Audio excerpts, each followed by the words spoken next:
What's up, everyone? This is Evan with Gem State Grubbin and Gunnin, and today I wanted to do a quick review on my two HK USPs, one chambered in 45 ACP and the other one chambered in 9mm. As many of you know, USP stands for Universal Self-Loading Pistol. You still have to load the magazines and rack the slide. Originally designed for the American market, the USP was introduced in January of 1993, chambered in 40 Smith & Wesson. Soon to follow was the 9mm, and in May of 1995, I believe, 45 ACP came out. Just a few similarities between the two pistols that I have, my personal pistols that I have. Both have corrosion-proof fiber reinforced polymer frames.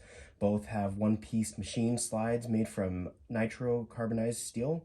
Both have corrosion-resistant hostile environment blued finishes.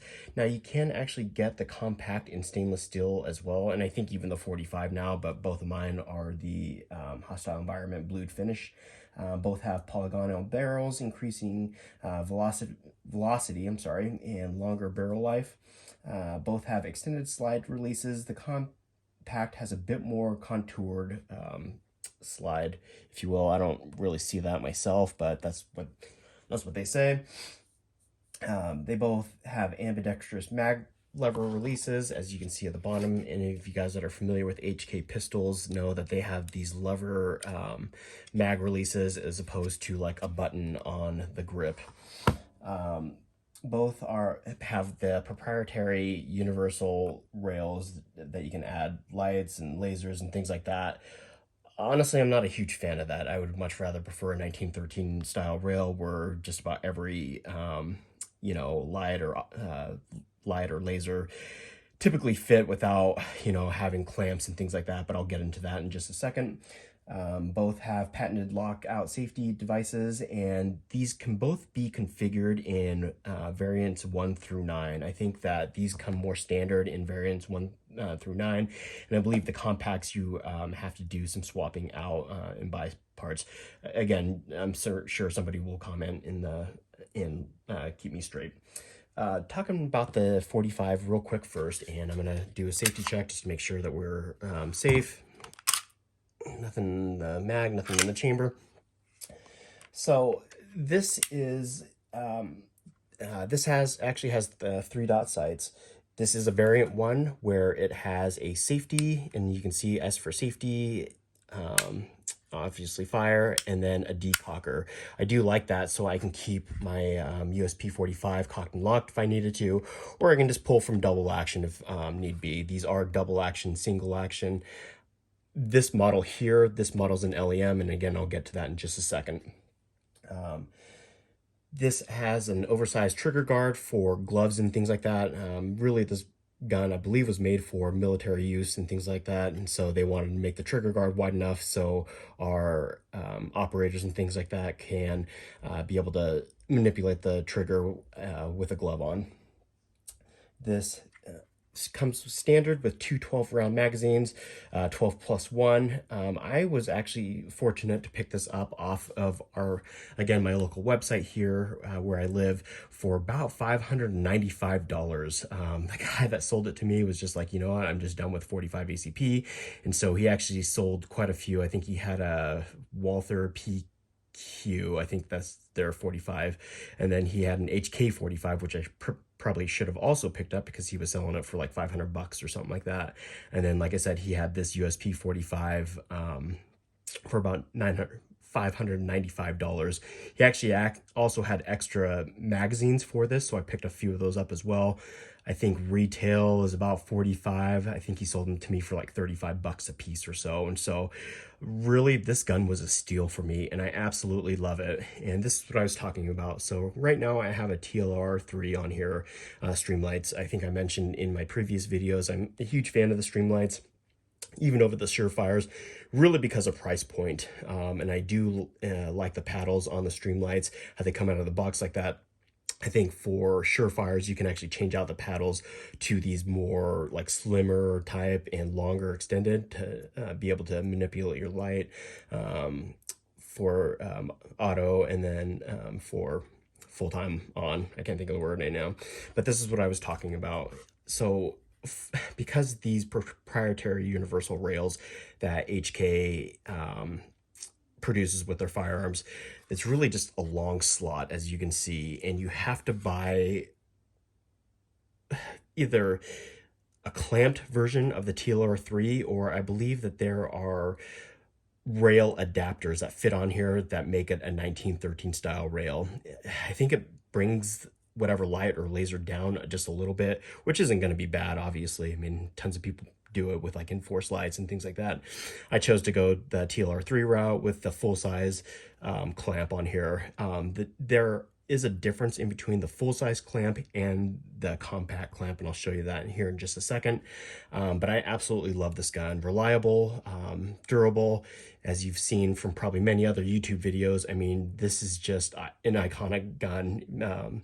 Video games, movies, I mean, you have seen this gun for years now in just about everything. I think Jack Bauer actually has the compact 9mm in that TV series 24, Way of the Gun. Their two bodyguards, I guess, are using USP 45, I believe. I think it is the 45. Maybe it's the 9mm. I'll have to look again. But iconic. I mean, just durable, reliable. You've seen people do torture tests on these, and they are just battle proven and just will not quit. I absolutely love the USPs.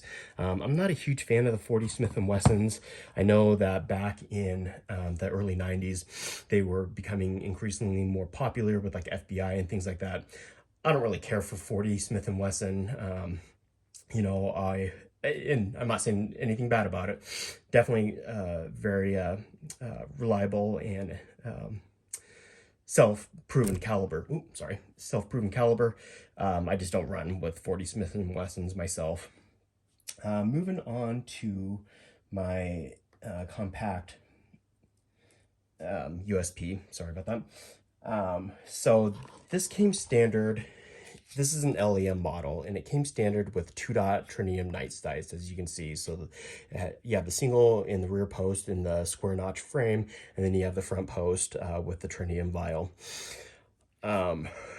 Obviously much smaller gun, and I probably should have got specs and things like that to tell you guys, but you can go out to HK's website and review those all day long if you need to.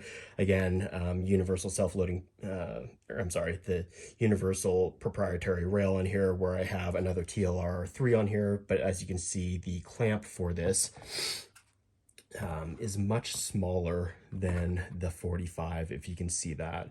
And so just be aware that when you're buying a TLR3 clamped version for UPS, that you're buying the right one. Again, I'm going to go ahead and safety check this, just make sure we're empty. Again, I safety checked all my firearms prior to making a video anyways, but for peace of mind for everybody else, nothing in the chamber. So like I'd mentioned before, this is the LEM model, and the compacts are a little bit different. They don't have quite the trigger guard, as big of a trigger guard, I guess I should say, as the full-size models. These come with more of like a flared recurve trigger guard, if you will, and they're a little bit smaller. So I guess if you're an operator with big old bratwurst sausage fingers, then you're probably going to have a hard time sticking a gloved finger in there and then pulling the trigger, if not accidentally pulling the trigger, which is fine. This model, again, being the LEM, does not have a safety or decocker on it on either side. I am going to do my best to explain the LEM from what I understood. I'm assuming, like many of you out there, you understood the LEM model to just be a double action pull with like a single action poundage. That's kind of what I understood of it. And please, somebody keep me honest. I am still new to YouTube and definitely new to LEMs, and so I'm sure I'm going to screw this up, but here we go. This is what I understand from the LEM. Is that it is typically a 12-pound trigger pull in double action. After you rack the slide, loading the gun, the slide pre-cocks the mainspring halfway. Trigger has a lot of pre-travel with hardly any resistance, followed by a 5 to 6 pound break with no snag.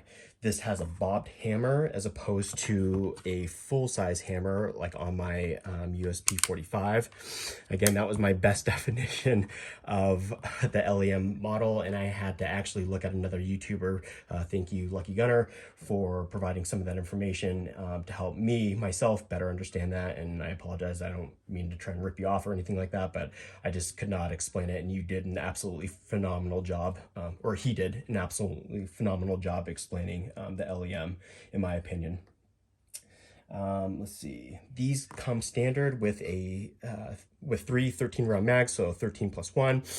I again was lucky enough to pick this off of my local website for about $6.50, and if we weren't in a pandemic, I would see maybe paying like another $50 to maybe $75 brand new, but I was happy to pick this LEM model up for about like I said, $6.50 off my local website.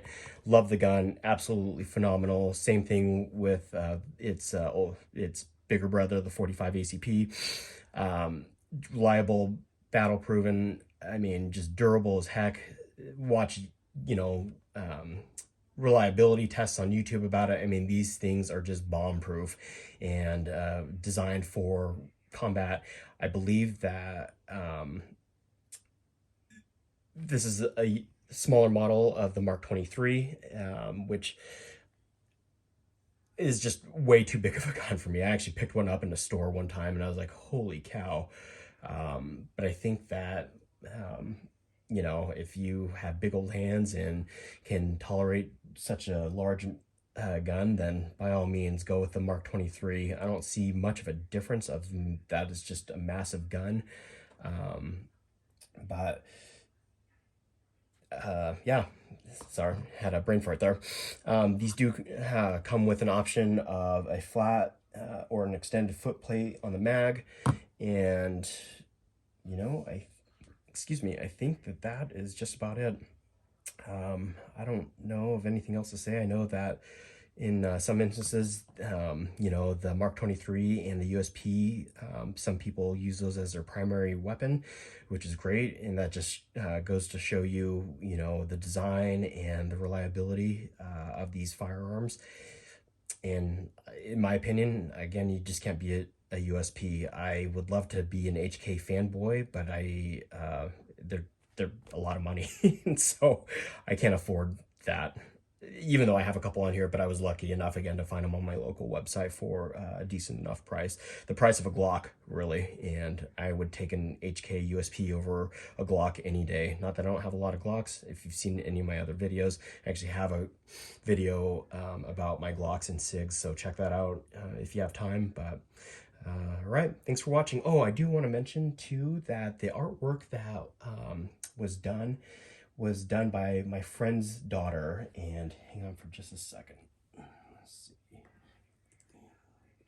Please follow her on Instagram, and her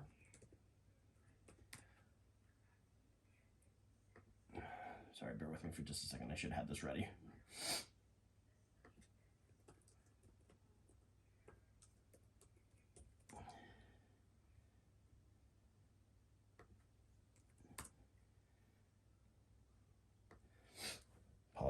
Apologize about that.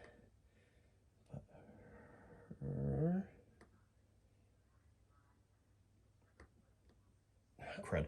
You know, it's in my description for her Instagram account, and off the top of my head, I didn't write it down and had a brain fart, but please check her out. She does phenomenal work.